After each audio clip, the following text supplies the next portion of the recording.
Israel তার শকুনের লালসার চোখ এতদিন তাক করেছিল ফিলিস্তিনের দিকে। এবার সেই চোখ এসে পড়েছে ইরানের উপর। গত শুক্রবার সকালে ইরানে হামলা চালায় ইসরায়েল। এতে নিহত হন ইরানের শীর্ষ কয়েকজন সামরিক কমান্ডার। সেই হামলায় নিহতরা হলেন সশস্ত্র বাহিনীর প্রধান Mohammad বাঘেরি, Islamic revolutionary guards corps বা আইআরজিসির কেন্দ্রীয় কমান্ডার হোসেন সালামি, খাতামাল আম্বিয়ার কমান্ডার গোলাম আলী রশিদ এবং আইআরজিসির অ্যারোস্পেস কমান্ডার আমির আলী হাজিজাদে। সেই হামলার পরেই নতুন সামরিক কমান্ডার কারা হবেন সে বিষয়ে আলোচনা ওঠে। ইসরায়েলি হামলার পর ইরানের সর্বোচ্চ নেতা আলী খামেনি 3টি নিয়োগ ডিগ্রি জারি করেন। পূর্ববর্তী কমান্ডারদের স্থলাভিষিক্ত করে 3 জেনারেলকে নিয়োগ করেন।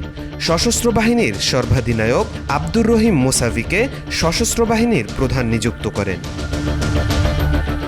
আইআরজিসি স্থলবাহিনীর কমান্ডার মোহাম্মদ পাকপুর আইআরজিসির কমান্ডার ইন চিফ হিসেবে হোসেন সালামিকে নিয়োগ দেন এবং খাতামাল আম্বিয়াদ সদর দপ্তরে গোলাম আলী রশিদের স্থলাভিষিক্ত হন আলী সাদমানি।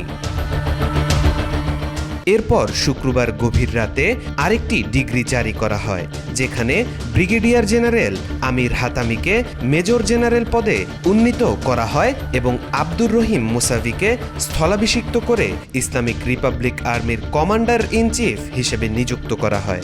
শনিবার 14 June Ali Khamenei brigadier general Majid মুসাভিকে আইআরজিসির অ্যারোস্পেস ফোর্সের কমান্ডার হিসেবে নিযুক্ত করেন।